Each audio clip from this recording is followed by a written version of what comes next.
Je pense que si un enfant a vu un ou deux vrais dessins animés dans sa vie, cela est déjà suffisant. S'il se rappelle ce dessin animé de temps en temps et qu'il en garde l'impression d'avoir vu quelque chose d'extraordinaire parmi toutes les merveilles du monde, alors ce sera bien. Gigi, tu peux allumer la radio? J'ose pas lâcher le balai. Dépêche-toi.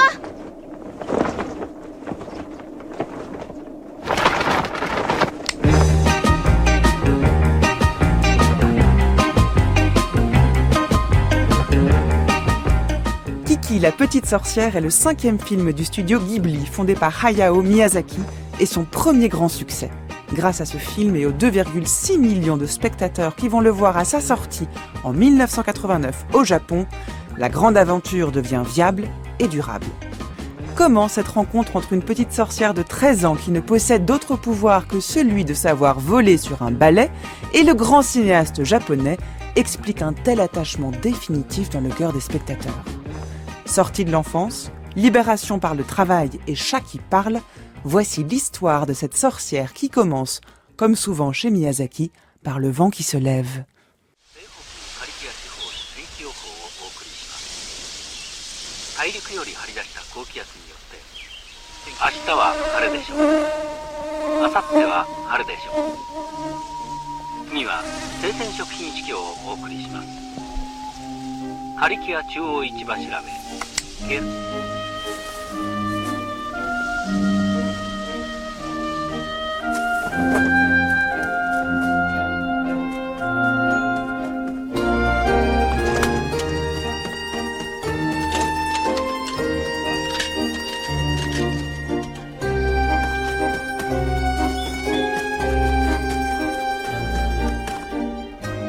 Bonjour Alexandre Matisse. Bonjour. Bienvenue sur les chemins de la philosophie. Mais merci. Vous êtes journaliste chez Revues et Corrigés, auteur du livre Un monde parfait selon Ghibli aux éditions Playlist Society. Vous êtes avec nous ce matin pour parler de Kiki, la petite sorcière.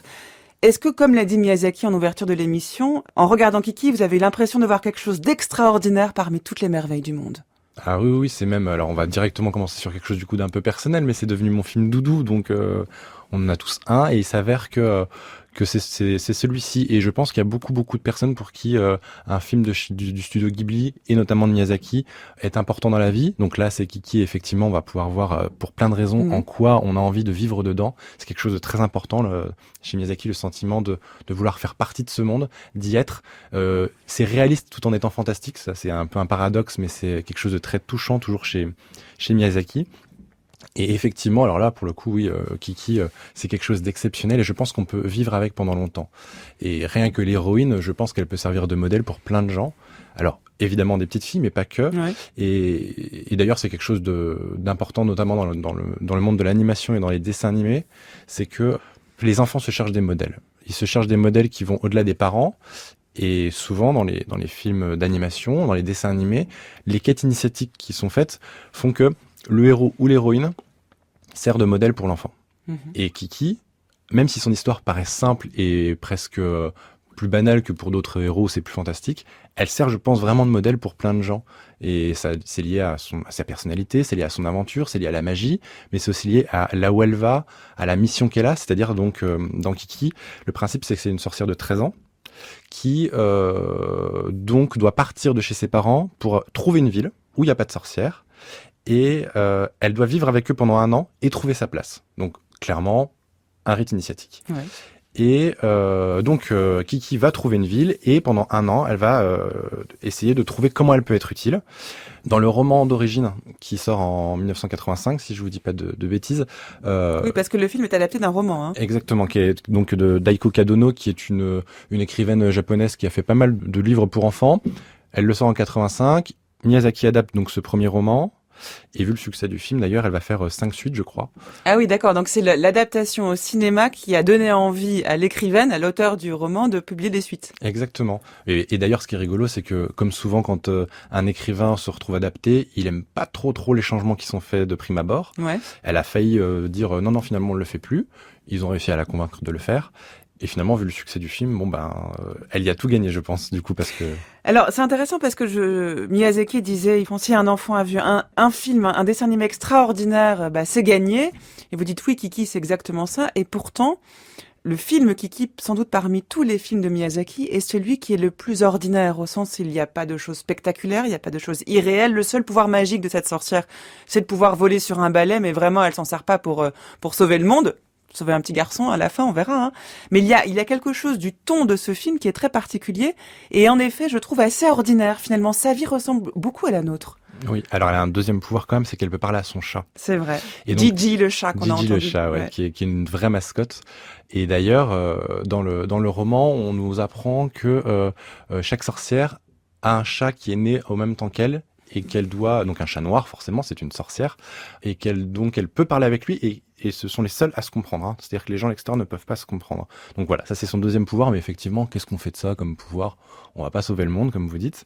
Après, c'est aussi le travail de Miyazaki de se dire qu'en donnant cette impression du réel, la magie va d'autant plus fonctionner. Donc ce qui se passe, c'est que Miyazaki a voyagé dans les années 70 en Europe, donc il s'est beaucoup inspiré de ses voyages en Europe, et en pré-production, il a demandé aux équipes aussi d'aller en Europe, donc il est allé notamment en Suède, et la ville dans laquelle elle arrive, c'est une sorte de melting pot, de mélange entre Stockholm, un peu des choses de Lisbonne, paraît-il. On voit des noms en italien, on voit un magasin qui s'appelle Risotto, donc voilà, forcément inspiré de ville italienne. Voilà, c'est ce mélange-là. C'est pas le Japon en tout cas, ça c'est sûr. C'est l'Occident. Exactement. Comme dans Porco Rosso. C'est l'Occident, ouais. Miyazaki est très marqué par ses voyages en Occident. Ça existait déjà à l'époque où il travaillait aussi avec Takahata dans la série Heidi ou dans d'autres productions pré-Ghibli. Qui est fondée au début des années 80, l'influence européenne et on va dire occidentale de manière plus générale est importante. Ça ne veut pas dire qu'il n'y a pas des marques japonaises qui sont là, mais clairement oui, on est sur un film occidental entre guillemets.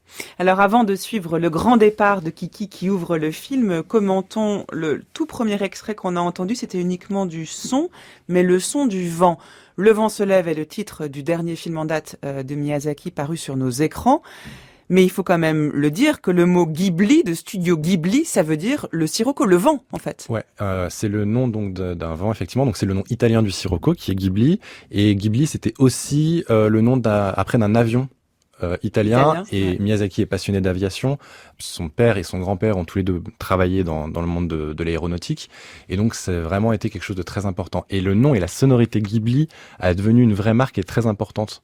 Il y a une époque où il était question de changer peut-être de nom. Ils sont devenus complètement indépendants en 2005 pour des questions économiques qui sont pas très importantes ici. Mais ils se sont dit, est-ce qu'on change de nom, est-ce qu'on garde ? Et ils se sont rendus compte que non, la sonorité... Donc on est sur quelque chose aussi d'acoustique, voilà le vent. La sonorité était primordiale et ils ont préféré garder ce nom-là. Donc oui, voilà, il y a une origine vraiment de vent dans le nom. Et le vent, on le retrouve dans tous les films de Miyazaki. Dans tous les films. Et là, justement, c'est le vent qui porte le balai de la sorcière qui s'apprête à partir. Écoutez, le départ de Kiki, c'est un peu le départ de Miyazaki dans l'univers du cinéma. La première fois que ça marche, je le dis, c'est avec ce film Kiki. La sorcière et Miyazaki, même combat, on verra ça dans un instant.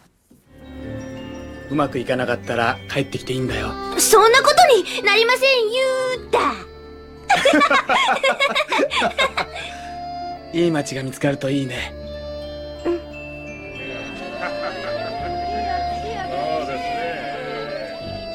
Ah, vous devez être inquiet de voir votre fille partir vers une autre ville. Je suis sûre que Kiki s'en sortira très bien. Quel genre de ville tu voudrais? Une grande ville? Oui, un endroit où il y ait la mer. Ah, t'en as de la chance! Mais je pars en apprentissage. Pour devenir une vraie sorcière, je dois pouvoir tenir un an loin de la maison. Tu tiendras s'il y a des garçons sympas. Kiki, c'est l'heure. J'arrive! C'est sur ce balai que tu veux partir? Oui, et je l'ai fabriqué moi-même ce matin. Comment tu le trouves? Il est un peu petit, comment veux-tu voler là-dessus? Prends le mien, tu seras plus à l'aise, tu verras. Oh non, j'en veux pas, il est trop vieux. C'est un avantage qu'il soit vieux. Il a tellement servi qu'il ne craint pas la tempête. Je serai plus tranquille. Tiens, prends-le. Je me suis pas donné autant de mal pour rien. N'est-ce pas, Gigi? Personnellement, je préférerais celui de ta maman. Merci de m'aider. Kiki, lorsque tu seras habitué à la ville, tu auras tout le temps de t'en fabriquer un autre.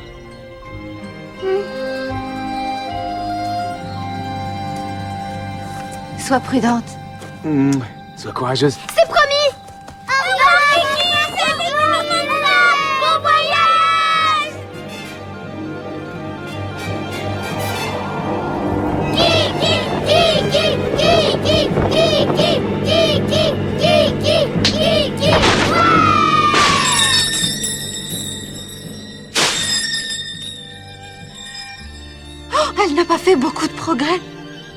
Eh bien voilà, cette fois, elle est partie.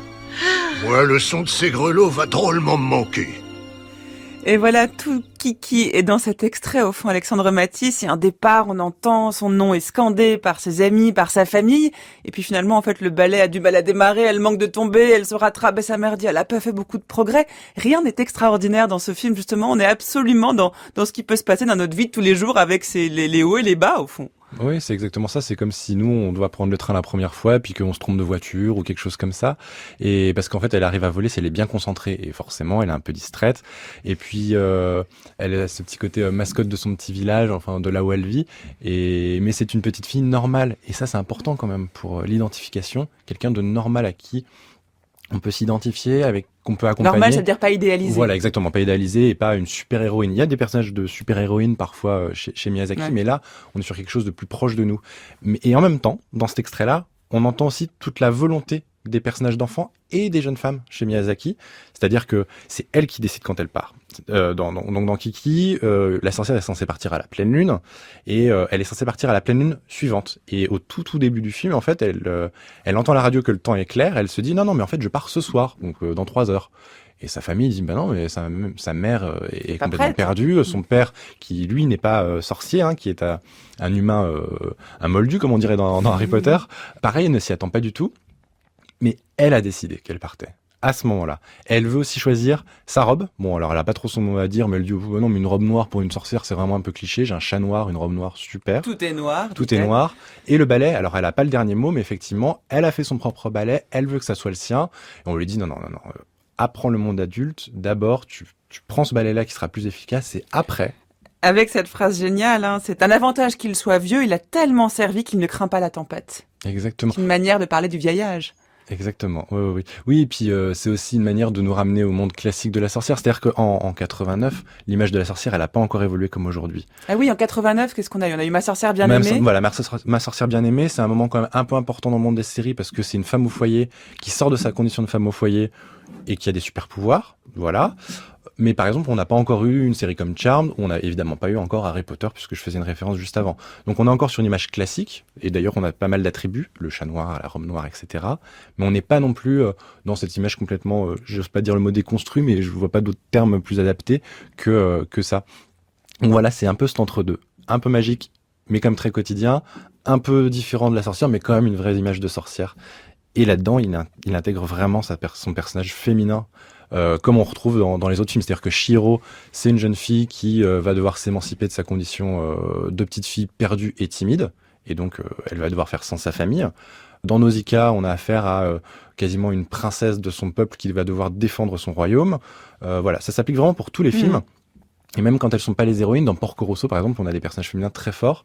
Et je trouve que Kiki en est une version un peu à part, mais complètement raccord avec l'image qu'en a Miyazaki. Il a toujours déclaré que les personnages féminins, les jeunes filles, pouvaient faire les choses elles-mêmes. Elles peuvent avoir des amis, elles peuvent avoir des compagnons, voire des parents, mais elles sont capables de faire les choses par elles-mêmes. Ça, c'est très très important. Et Kiki, c'est complètement ça.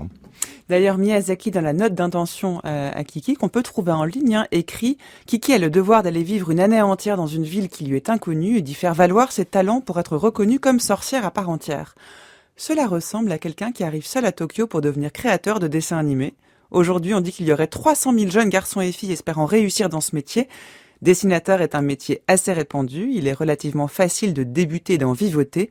Mais une des caractéristiques de la vie moderne est qu'une fois les besoins courants satisfaits, l'accomplissement de soi devient le vrai centre d'intérêt. Donc la comparaison entre le dessinateur, le jeune Miyazaki qui arrive à Tokyo pour essayer de faire carrière dans le dessin, et la jeune sorcière qui doit choisir une ville pour s'établir comme sorcière, tient jusqu'au bout, en tout cas elle est explicite pour Miyazaki. Oui, je connaissais pas cette citation, je l'avais pas vue, mais je suis pas très étonné évidemment qu'il ait mis des morceaux de lui dans ces films-là.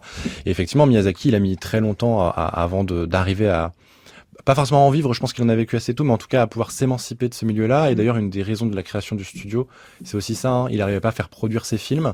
Son comparse de toujours, qui était Isao Takahata, qui est un des cofondateurs du studio, lui aussi avait du mal à faire ses films.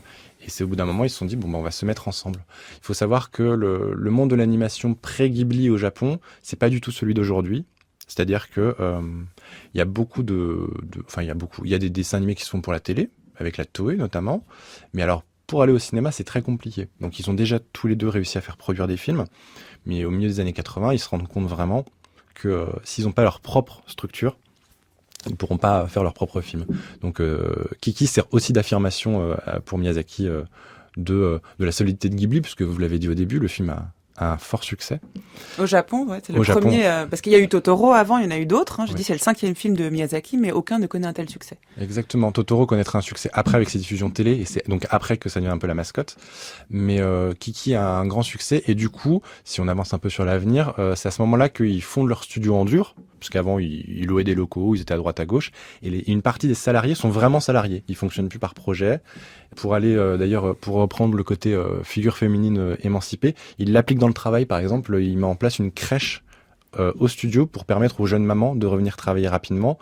Et dans le Japon des années 80-90, très clairement, on n'y est pas encore. Alors ça, c'est un truc troublant aussi avec Kiki, c'est qu'elle travaille beaucoup. On va y venir. D'abord, on la rejoint, elle est en plein ciel, en train de voler sur son balai. Et quelle est la première chose qu'elle demande à son chat?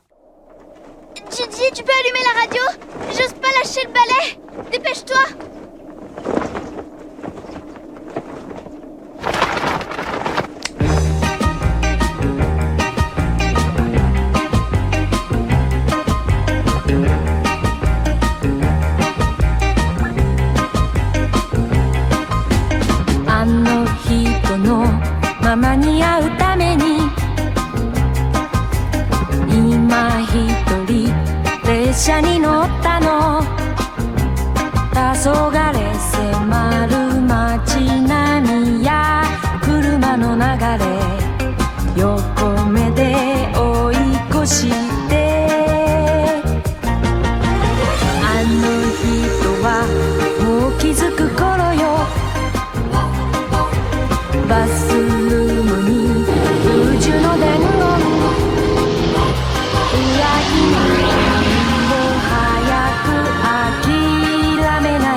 Tu débutes, ça se voit?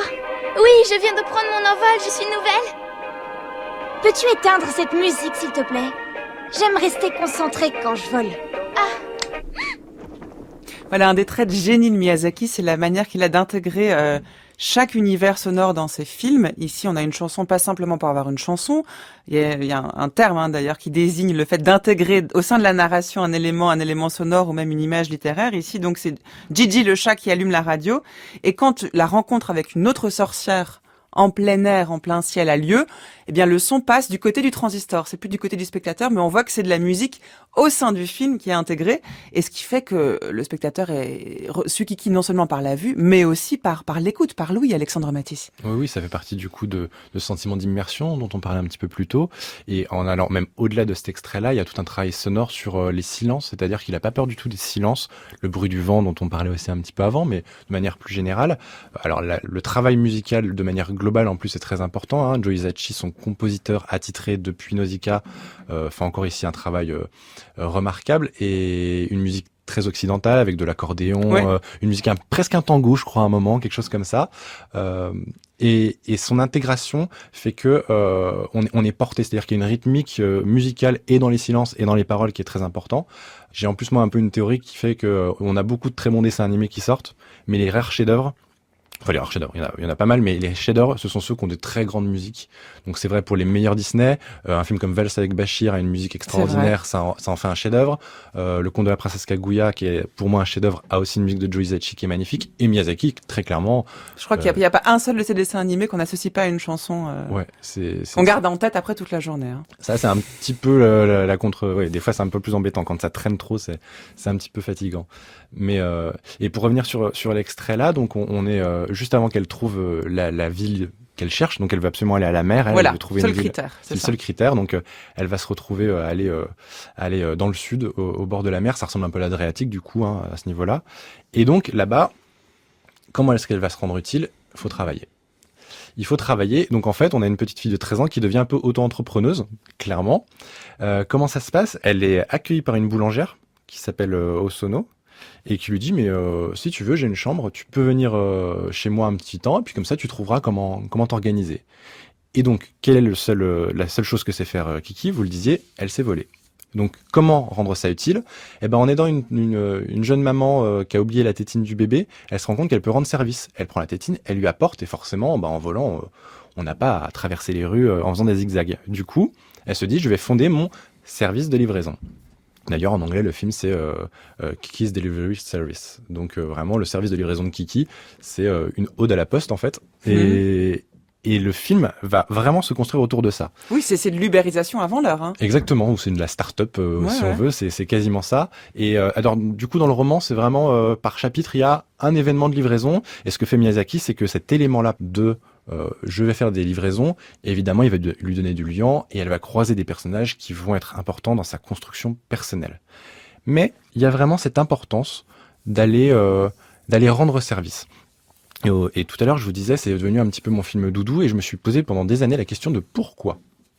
Et la réponse, en fait, elle se trouve peut-être là. C'est que même si, en gros, tout travail mérite salaire, parce que quand même, quand à un moment, il y a une vieille dame qui l'appelle, qui lui demande de faire une livraison, elle arrive et finalement, le colis n'est pas prêt. C'est une tourte au hareng et au potiron, je crois. Potiron, ouais. Au potiron qui doit être livré et il n'est pas prêt, le plat.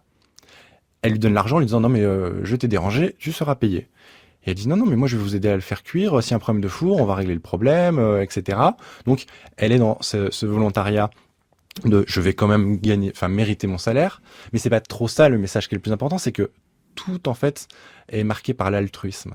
Tous les personnages sont bons, même quand ils sont un peu réticents au début, même quand des fois il y a des mini-conflits mais qui sont pas méchants, ils sont tous bons et ça fait du bien de se retrouver dans un film où on se rend compte que oui, si on fonctionne par l'altruisme, le monde sera meilleur si je suis un petit peu idéaliste.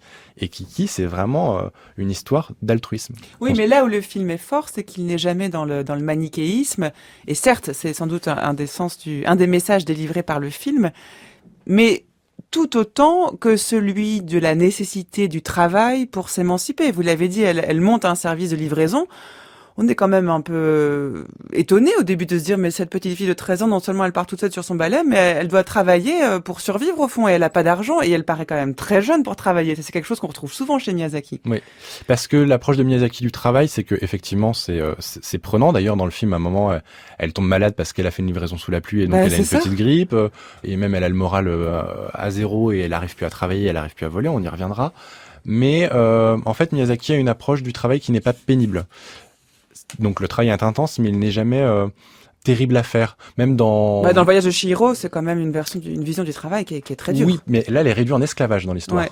Donc c'est différent. C'est-à-dire qu'elle subit ça. Elle signe un pacte qui est que pour sauver ses parents, elle doit devenir esclave. Elle perd même son nom, ce qui est une symbolique très fort au Japon de l'esclavage. Hein. C'est-à-dire qu'on n'est plus une personne en tant que telle.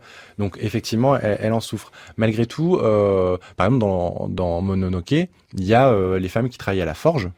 Et même si ça a l'air très physique, très fatigant, elles le font en chantant, elles le font avec une espèce de bonheur de le faire. Enfin, de bonheur en tout cas, c'est pas... Il y a une grande ambivalence du travail. Il y a une grande ambivalence. Ouais. Et c'est vrai que dans Kiki, elle a que 13 ans, vous avez raison. Mais ouais, elle est aidée par tout le monde. C'est-à-dire que tu as besoin d'un logement, tu l'as.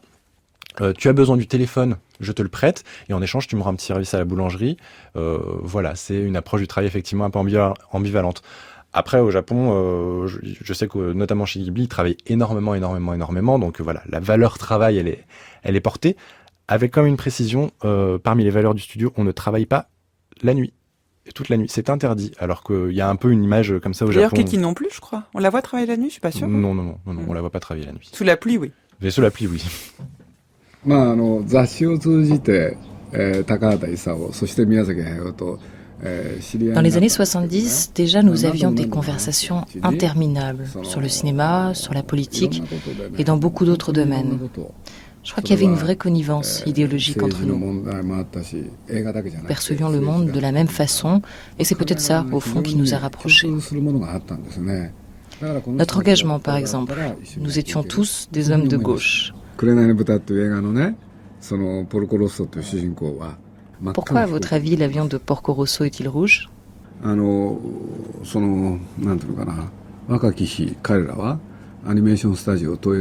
Vous savez, dans leur jeunesse, Miyazaki et Takahata ont milité dans le syndicat du studio Toei, là où ils se sont connus.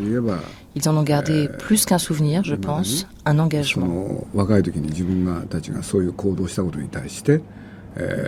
Chacun de leurs films, depuis, porte la trace de cette conscience collective.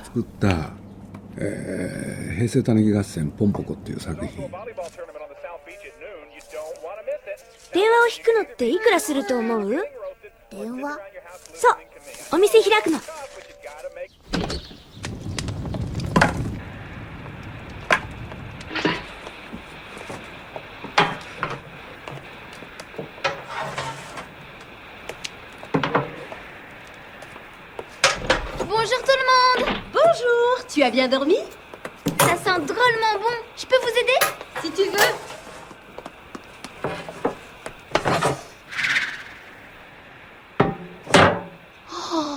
Un service de livraison?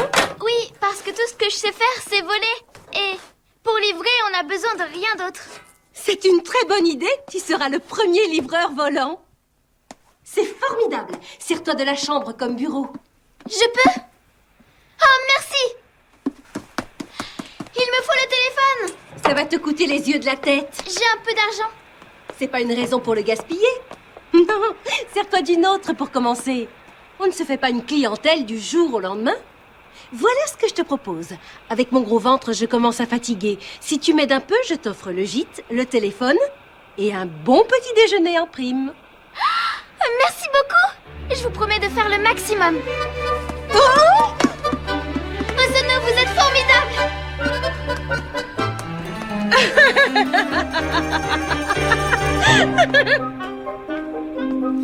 Et oui, regarder un film de Miyazaki, c'est certes voir les images, entendre le son, là un peu commenté Alexandre Matisse, et vous avez remarqué au début de cet extrait, d'ailleurs on entend la radio à nouveau, mais en anglais cette fois-ci, donc on se demande vraiment dans quelle ville on est. L'odeur, puisqu'elle est dans une boulangerie, elle dit « Oh, ça sent si bon », et effectivement c'est extrêmement alléchant, ce qu'on voit à ce moment-là à l'image, comme souvent chez Miyazaki, on y reviendra, mais l'importance de la nourriture est fondamentale. Et il y a cette idée que vous avez commencé à esquisser, et qui reprend ce que disait le producteur, Suzuki Toshio, que vous avez entendu juste avant, qui parlait de la dimension politique du studio et de Miyazaki. L'idée donc d'une sorte de modèle d'une société qui fonctionnerait bien si... comme c'est le cas ici, la boulangère allait proposer à Kiki de lui fournir le logement en échange de ses services de livraison et que finalement c'est un intérêt mutuel bien compris qui permet aux deux femmes et aussi sans doute au reste à ceux qui vivent près d'elles de vivre en bonne entente. Oui, donc il faut préciser que la boulangère est enceinte. Oui, c'est pour ça qu'elle dit qu'elle a un gros ventre. Voilà, c'est pour ça que je précise. Et que du coup, forcément, elle fatigue un petit peu plus vite dans le travail et Kiki, de bon cœur, va l'aider. Ce qui est rigolo en plus, c'est que on a beaucoup parlé du côté travail et tout. Je voudrais pas qu'on se fasse une fausse idée du film. Kiki s'ennuie aussi beaucoup. Elle attend dans la boulangerie. Il y a pas de clients des moments. Personne ne veut de son service de livraison au début. Donc il y a vraiment cette idée de quotidienneté qui est très importante. Et je pense que cette idée des sons et des odeurs dont vous parlez participe de ça. Dans la boulangerie, on voit effectivement il y a du pain. Forcément, c'est une boulangerie, mais ils sont vraiment très présents. Il y a un gâteau à un moment. Il y a plein de. Elle fait des crêpes.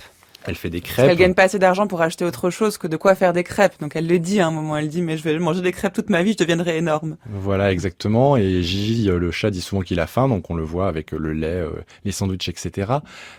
Ce moment du quotidien incarne finalement l'humain. Et pour revenir sur le côté politique du coup qui va avec ça, c'est que chez Miyazaki et plus généralement chez les studios Ghibli, il y a jamais de foule informe. Les personnages même très secondaires dans le dessin sont très caractérisés. Alors ça peut donner quand même des choses, ça veut pas dire pourtant que ce sont des personnages qui existent beaucoup. Par exemple, le mari, le boulanger dans le film, qui est donc très bien dessiné, qu'on reconnaît, ne parle pas à un seul moment. Il n'a pas d'existence par la parole, il y a que les femmes ici. Mais par contre, même quand il y a des foules importantes, et notamment sur la fin du film, où il y a vraiment plein de personnes qui encouragent Kiki parce que bon, il y a un danger immédiat, tous sont très bien dessinés, tous ont une existence, il y a des petits personnages secondaires, il y a des petites anecdotes, etc. Parce que voilà, pour eux, la foule, c'est pas quelque chose d'informe. L'humain existe à chaque fois. Ça paraît bête de dire ça, mais quand on fait un dessin animé, quand on fait un film d'animation, le moindre plan coûte cher. Donc s'ils choisissent de faire ça, donc ils mettent de l'argent, pour être très pragmatique, c'est qu'il y a une raison. S'ils prennent le temps d'animer des personnages secondaires, des foules, que plein de personnages s'expriment, vu l'argent que ça coûte, vu le temps que ça prend, c'est qu'il y a une vraie politique, une vraie morale au sein du studio qui est de créer cette espèce de bulle parfaite, de monde parfait. Moi, c'est ce que j'appelais un monde parfait. C'est le titre de votre livre. Exactement. Où je me demandais, du coup, quels sont les éléments qui font qu'ils créent leur monde parfait. Le studio est à leur image, leurs films sont à leur image, et du coup, ils créent une espèce de morale générale. Alors, on peut y adhérer ou pas, mais vu que c'est quand même très universel, c'est quand même dur d'être contre leur morale, on va être honnête, avec plein d'ambivalence et tout, mais justement, ils prennent ça en compte. Et donc que ça soit sur les personnages féminins, sur le travail, sur la nature, sur le moment du quotidien, sur la magie, sur plein de choses comme ça, ils créent leur bulle. Et sur l'amour, on n'en a pas parlé, mais Kiki a 13 ans, elle fait des rencontres, et si elle n'est pas du tout, on va y revenir, une héroïne sexualisée, elle suscite de l'émoi chez un jeune homme qui s'appelle Tombo.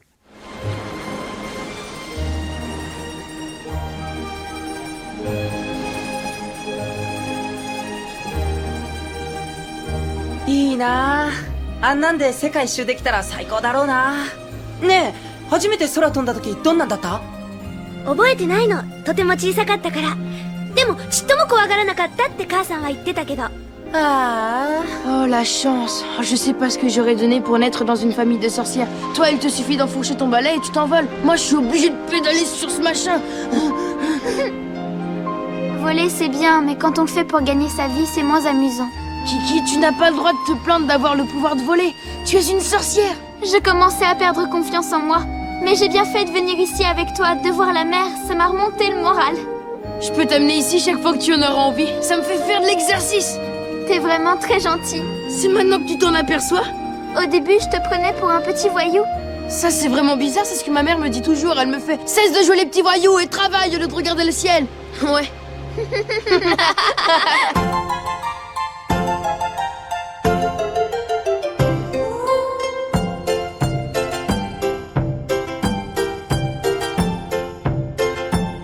France Culture, les chemins de la philosophie, Adèle Van Rett. À ce moment-là du film, Alexandre Matisse, un basculement s'opère. Alors, est-ce la sortie de l'enfance? Est-ce la sortie de l'adolescence? Est-ce l'histoire même de magie, donc incarnée par une sorcière, qui va évoluer en histoire plus universelle? En tout cas, lorsque Kiki accepte d'aller se promener avec Tombo, parce qu'avant elle le refuse, elle le rejette, elle a tellement peur du désir qu'elle peut susciter qu'elle préfère ne pas lui parler, quelque chose se passe, à savoir, elle va commencer à perdre ses pouvoirs magiques. Quelle est votre interprétation? Alors, il faut savoir plusieurs choses. Déjà, sur le personnage de Tombo, effectivement, donc c'est un petit garçon qui l'aide au début du film à échapper aux policiers, parce que un policier veut embêter Kiki parce qu'elle a volé et que c'est interdit et que c'est dangereux, donc il fait diversion. Et elle est très perturbée par ça. Effectivement, elle n'a que 13 ans et elle comprend pas qu'un garçon s'intéresse à elle. Donc elle le rejette effectivement plusieurs fois dans le film. Et là, elle devient au moins, on va dire, amie et elle est troublée par ça. Dans le roman, d'ailleurs, Tombo, il lui casse son balai en lui volant, donc il est encore un peu plus voyou, un petit peu plus. Oui. Voilà, elle finit par être amie avec lui, mais voilà, ça met un peu plus de temps. Ici, il est un petit peu lourdeau en insistant, mais il est quand même un petit peu plus sympathique, on va dire. Et en fait, il faut repartir d'un principe important chez Miyazaki, c'est que les enfants ont accès à la magie, ou au monde magique, ou aux visions magiques, voilà, ce qu'ont plus les adultes. Je vais prendre deux autres exemples. Dans Mon voisin Totoro, les enfants voient les Totoro, les adultes ne voient jamais les Totoro. Et la plus petite fille qui a 4 ans le voit de manière... Enfin, vraiment, elle se pose pas la question, bah oui, il y a une créature, je la suis. La plus grande a des doutes, se demande, elle les voit moins, etc. Dans Chihiro, justement, Chihiro, elle a accès au monde magique. Et même si les parents, on les voit dans le monde magique, on les voit pas en interaction avec les yokai, avec les esprits. Par contre, elle y a accès. Et c'est une adolescente qui va finalement s'en émanciper. Et à la fin, quand elle sort de ce monde magique, elle revient dans le monde réel. Elle y aura peut-être plus jamais accès, et certainement pas. Kiki, c'est une enfant. Elle a des pouvoirs magiques. Et elle va sûrement les perdre en grandissant. Et qu'est-ce qui fait perdre l'enfance? Notamment tomber amoureux, ou en tout cas ressentir des sentiments qu'on ne comprend pas. Ce sont tous les troubles de l'adolescence. Et donc effectivement, à ce moment-là, elle n'arrive plus à voler avec son balai. Et elle ne comprend plus son chat. Mais ça, c'est terrible parce qu'il faut quand même se mettre à la place du spectateur qui, depuis le début du film, adore Gigi. Gigi, c'est le chat noir qui parle, qui râle, qui bougonne. On a envie de l'avoir à nos côtés. Et soudain, il se met à miauler comme un chat normal.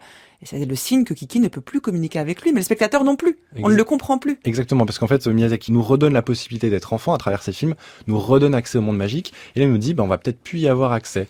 Et donc, Gigi, qui est un familier, en fait, donc la figure classique de l'animal avec le héros ou l'héroïne, comme souvent chez les sorcières, et effectivement, elle ne peut plus communiquer avec lui, et en plus, lui aussi tombe amoureux d'une petite chatte. Donc, à un moment, on se dit, est-ce que c'est le chat qui ne peut plus communiquer parce que lui aussi est amoureux, ou est-ce que c'est Kiki? Mais quand on regarde vraiment précisément, il a déjà rencontré lui, il est déjà amoureux, il arrive encore à lui parler une fois. Par contre, elle, à partir du moment où elle a perdu ses pouvoirs, elle ne parlera plus au chat. Donc effectivement, il y a une perte. De toute façon, c'est triste de ne plus être enfant. Enfin, on regrette tous d'une certaine manière au moins cet aspect de l'enfance. Pareil, on n'a pas toujours une enfance heureuse. Ça dépend de l'enfance qu'on a eue. Ça dépend de l'enfance qu'on a eue, effectivement. Mais en tout cas, cet aspect, quand on a eu de l'innocence, on sait qu'on passe à un moment un cap. Et pour Kiki, c'est ça. Et donc, elle va devoir devenir adulte, c'est-à-dire travailler sur elle-même pour renouer avec ce que j'appelle le super pouvoir de l'enfant, en fait. Comme si la magie n'était plus un pouvoir, mais peut-être le résultat d'un travail, cette fois-ci d'un travail de création. Finalement, on revient ici à la comparaison avec le travail de Miyazaki lui-même. C'est lui qui recrée la magie. Donc c'est plus un super pouvoir, c'est le résultat d'un travail. Et d'ailleurs, Toshio Suzuki, le cofondateur et producteur du studio, a sorti un livre il y a quelques années, et je crois que ça s'appelle « Travailler en s'amusant ». Donc il y a cette espèce d'envie de se dire... C'est Blanche-Neige, ça. Siffler en travaillant, c'est un peu pareil. C'est un peu ça. Alors en plus, on se dit qu'à mon avis, au quotidien, travailler sur un film d'animation, je suis pas sûr que tout le monde s'amuse au quotidien. On dit que c'est une minute de film en un mois de travail. Oui, quelque chose comme ça. Et chez Ghibli, je pense que c'est plus long. Vu comme Miyazaki est perfectionniste et reprend beaucoup de choses, je pense qu'on est même sur d'autres Enfin, voilà, c'est plus long à mon avis. Alors pourquoi est-ce que je dis que la magie devient le résultat d'un travail? Parce qu'il y a dans l'univers de Miyazaki, et en particulier dans le film Kiki, une sorte de philosophie de la création, finalement. Il nous invite à créer, à produire, pas simplement le travail pour gagner de l'argent et survivre, parce qu'on vit jamais tout seul, chez Miyazaki, il faut de l'argent pour survivre, mais aussi pour créer autre chose, justement, que ce que l'argent peut nous apporter. C'est ce qu'on comprend lorsque Kiki rencontre son amie Ursula, qui vit dans une cabane, dans la forêt, et elles vont partager leurs impressions sur les difficultés qu'elles ont, l'une pour peindre, parce qu'elle est artiste, l'autre pour voler dans les airs. Écoutez le parallèle que Miyazaki esquisse ici, et puis ce qu'on pourrait appeler une sorte de philosophie de la création. 私さ、キキくらいの時に絵描きになろうって決めたの。絵描くの楽しくってさ、寝るのが惜しいくらいだったんだよ。Je devais avoir ton âge quand j'ai décidé de devenir artiste peintre. Je passais mon temps à peindre. Je m'endormais avec mon pinceau dans la main. Et je ne sais pas pourquoi, brusquement, un jour ma passion s'est éteinte. Ce que je peignais ne me plaisait pas. Mon travail n'était qu'une imitation de tout ce que j'avais pu voir ailleurs. Mes copies ne valaient pas les toiles originales. J'ai eu l'impression que je ne valais rien. Ça a dû être affreux.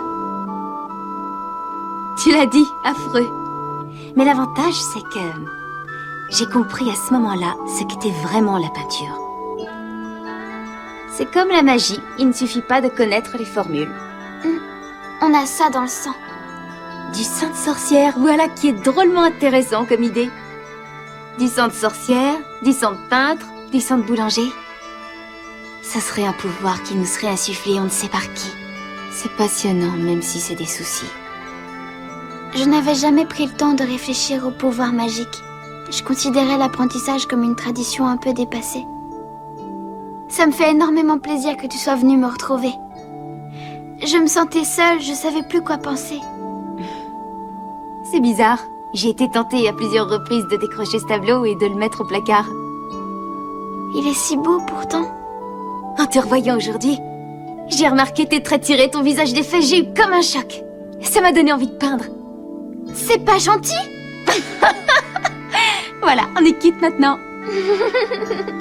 On éteint. Merci de me laisser ton lit. C'est normal. Je pourrais revenir te voir ici? Bien sûr, j'y serai tout l'été. Moi aussi, je viendrai te voir.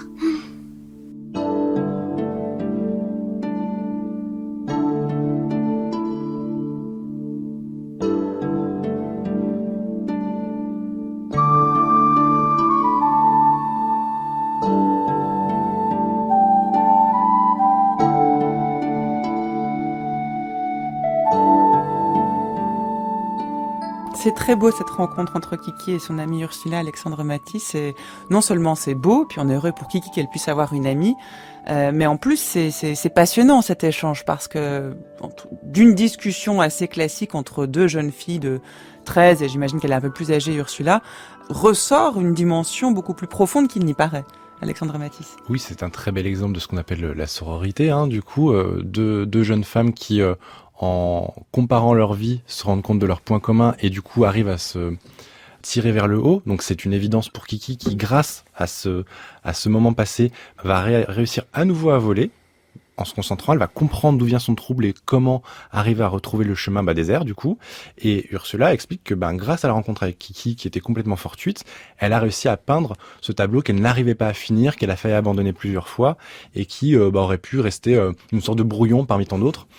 Et Miyazaki s'est toujours plus comparé aux artisans d'ailleurs qu'aux artistes. Donc là, on a effectivement une artiste, Ursula, et alors c'est pas un artisan, Kiki, mais on va dire une travailleuse manuelle, une travailleuse du quotidien, et il s'est toujours reconnu là-dedans, notamment par sa famille.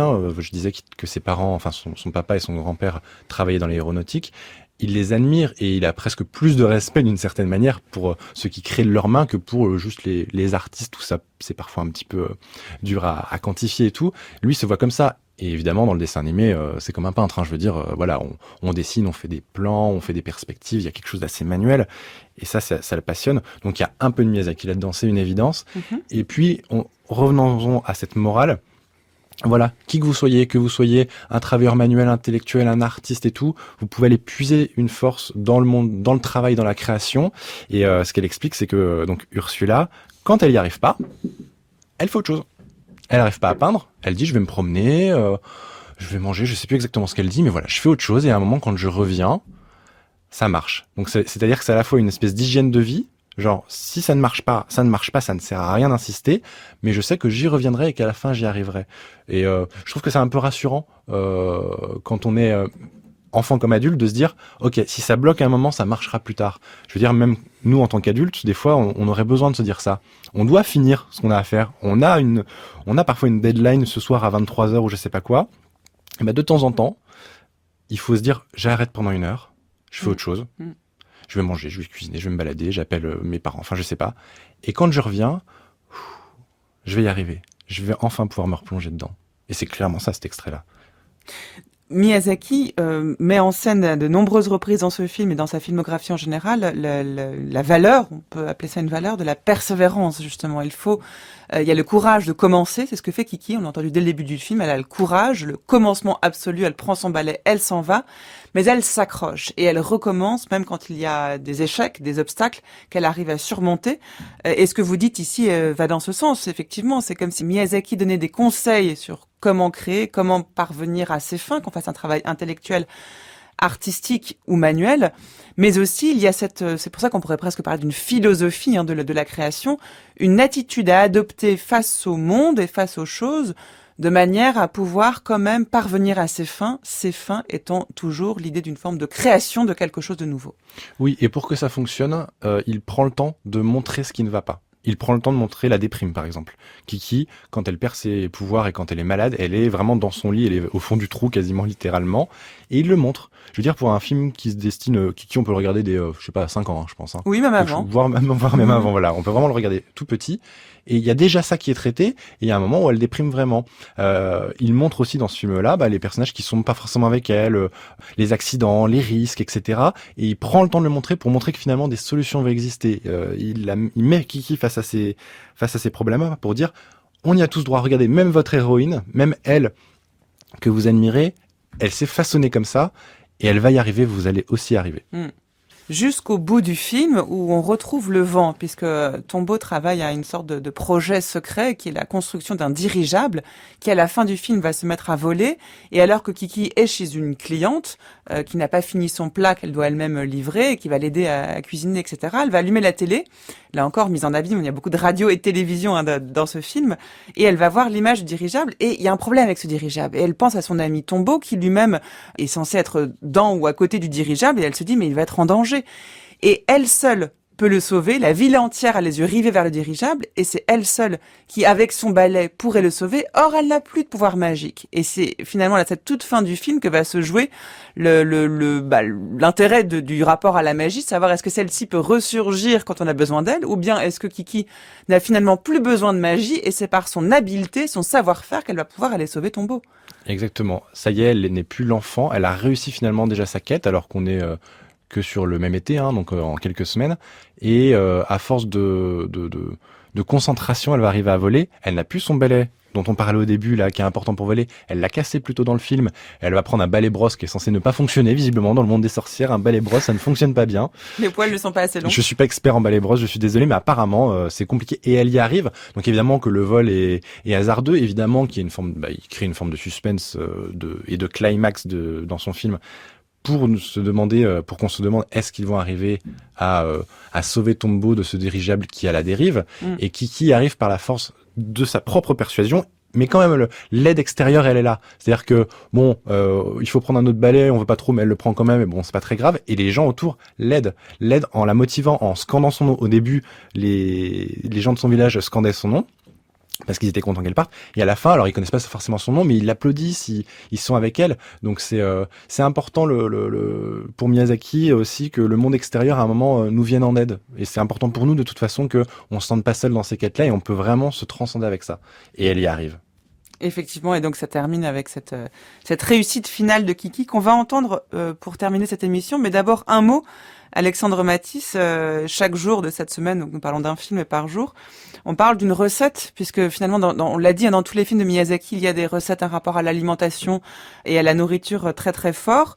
Les éditions Inis proposent les recettes des films du studio Ghibli, et on trouve le gâteau au chocolat de Kiki. Vous vous souvenez à quel moment il intervient, le gâteau au chocolat ? Oui, c'est vers la fin. Alors en plus, c'est un moment qui est très très beau, puisque donc c'est la vieille dame qu'elle a aidée plus tôt dans le film. Elle est appelée à retourner chez elle. Elle sait pas pourquoi, et en fait, elle veut lui faire un cadeau, en lui disant « Pense bien me donner ta date de naissance, je pourrais te faire un cadeau. » Et en échange, Kiki lui dit « Vous me donnerez aussi votre date de naissance, comme ça je pourrais aussi vous faire un cadeau. » On est à nouveau au-delà de l'altruisme, c'est de l'amitié, mais c'est transgénérationnel, etc. Donc c'est un vrai moment de communion, et d'ailleurs, Kiki pleure d'émotion parce qu'elle a trouvé sa place, en fait. Grâce à la cuisine ? Pas grâce à la cuisine, mais le présent que ça représente, ce cadeau complètement gratuit. En fait, elle doit se livrer à elle-même ce gâteau, en fait, dans le film. Donc, grâce à ce moment-là, elle sait qu'elle a des amis, elle sait qu'elle a des proches, elle sait qu'elle est acceptée, elle sait qu'elle est aimée, et du coup, elle va réussir sa quête. À la fois de sorcière, donc c'était la mission, mais pour elle-même, en fait. Elle a trouvé sa place. Elle a trouvé sa place, et tout dernier point, Gigi, pour le coup, a définitivement perdu la parole. Oui, mais il a des petits chats, pardon. Non, oui. non, ce sont des chats. Il y a des petits chatons, pardon.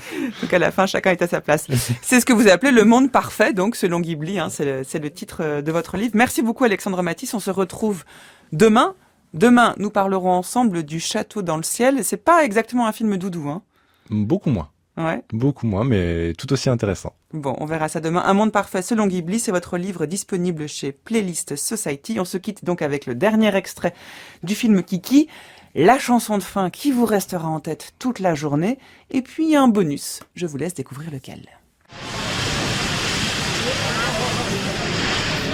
Kiki kudasai. Sugoi gasmole no oto desu. Shounen ga dou natta no ka kono kakudo kara wa miemasen. Il tombe! Vidé de son gaz, le ballon va tomber!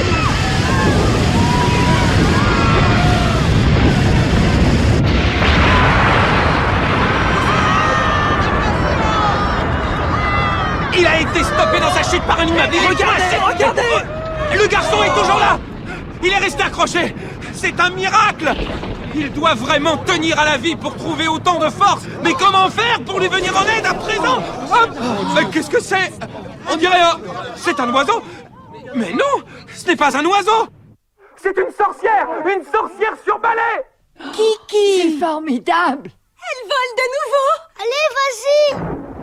Tombeau! Kiki! Obéis-moi, balai, sois gentil!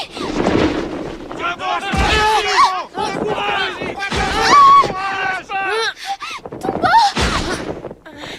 Kiki!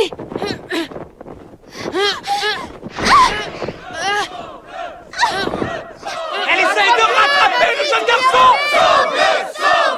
Vas-y, approche, tu y es presque!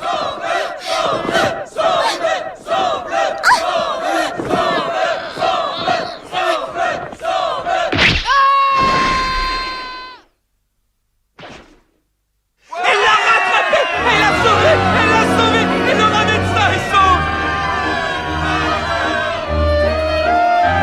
Ils atterrissent ensemble! Je n'ai jamais rien vu d'aussi émouvant!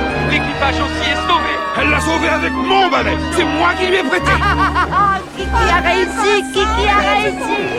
Bravo, Kiki, bravo! Nous sommes très fiers de toi!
Il est temps de retrouver comme tous les jours Frédéric Worms pour sa chronique Philo du jour, le pourquoi du comment.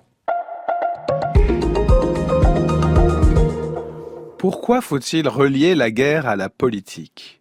C'est un général prussien en réalité de l'époque napoléonienne, Karl von Clausewitz, qui fascine aujourd'hui encore tous les philosophes qui cherchent à penser la guerre et au fond tous les citoyens qui devraient réfléchir sur la guerre. Et s'il fascine tous les philosophes, c'est parce que justement ce général de l'époque napoléonienne, Clausewitz, justement a relié la guerre à la politique. C'est le sens de sa phrase la plus célèbre, « La guerre, disait Clausewitz, est la continuation de la politique par d'autres moyens ».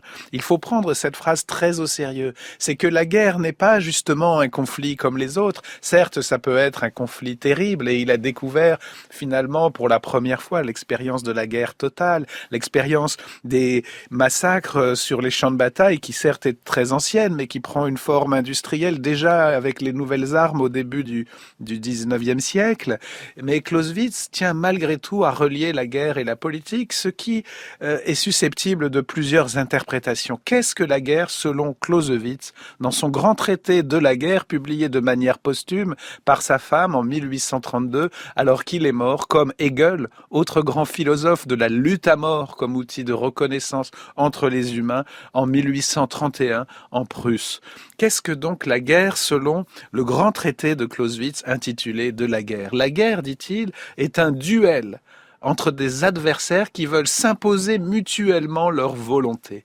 Il y a là une définition très profonde. D'abord, parce que la guerre est bien un rapport entre des humains qui se font des représentations d'un but à atteindre, d'un but stratégique, comme on dit, qui va définir aussi les objectifs de guerre et la paix. La guerre est donc bien soumise à des finalités politiques. C'est un responsable d'un État, c'est un chef d'une société qui se fixe tel ou tel objectif précis et qui, pour cela, va faire appel à des moyens susceptibles dès lors de régulation et de principes, des moyens militaires, des moyens terribles, mais des moyens ordonnés à une fin, qui ne sont pas donc la barbarie sauvage. La guerre est encadrée par la politique et par le droit. Et pourtant, dans cette même définition de la guerre, Clausewitz va aussi au plus loin dans un autre sens. La guerre, dit-il, est un duel entre deux volontés, mais c'est un duel, dit-il, qui peut monter aux extrêmes et qui même monte nécessairement aux extrêmes. C'est un duel qui, en effet, chez Clausewitz, comme chez son contemporain Hegel,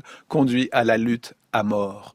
Il ne faut pas s'étonner alors si dans la philosophie française des 30 dernières années, il y a deux grandes lectures de Clausewitz qui s'opposent. Celle de Raymond Aron, qui fait de Clausewitz un rationaliste politique, qui inscrit la guerre dans un cadre étatique et rationnel d'un côté, et de l'autre côté l'interprétation de René Girard, qui dans Achever Clausewitz montre au contraire comment il a compris dans la guerre un processus mimétique qui conduit à la violence extrême et au désir de l'entre-destruction. Que faut-il choisir? Quel est le lien à la politique? Est-ce la rationalité qui peut conduire à la paix? Ou est-ce l'imitation qui conduit au massacre? En tout cas, Clausewitz était d'accord avec Clémenceau. La guerre est une chose trop sérieuse pour être confiée à des militaires. La guerre relève de la politique. Merci beaucoup Frédéric Worms. Votre chronique est à réécouter en ligne sur le site des Chemins de la Philosophie et à télécharger, à podcaster via l'application Radio France.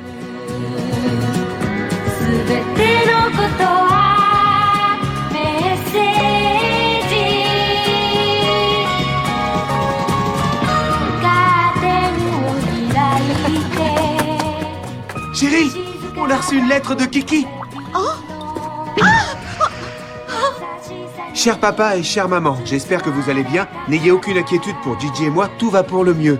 Mon service de livraison fonctionne très bien, j'ai confiance en moi et en l'avenir. Vous me manquez beaucoup, mais une chose est sûre, j'aime cette ville. Je vous embrasse, Kiki.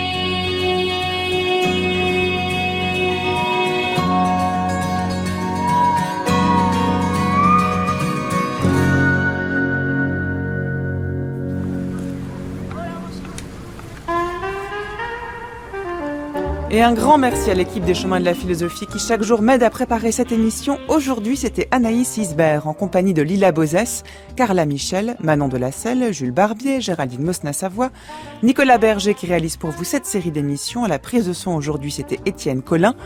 On se retrouve demain pour la suite de notre série autour du cinéma de Miyazaki. Nous serons en compagnie d'Alexandre Matisse qui reviendra demain pour vous parler du château dans le ciel.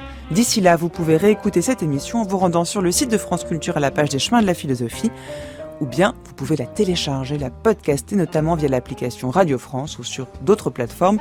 Le podcast qui vous permet d'écouter l'émission où vous voulez et quand vous voulez et avec qui vous voulez, parce que oui, les émissions sur Miyazaki s'écoutent souvent à plusieurs. Rendez-vous aussi sur les réseaux sociaux, Instagram, Twitter, Facebook, on est toujours ravis de lire vos commentaires et nous postons quotidiennement l'émission du jour. À demain, 11h, 10h, mais d'ici là, restez à l'écoute sur France Culture.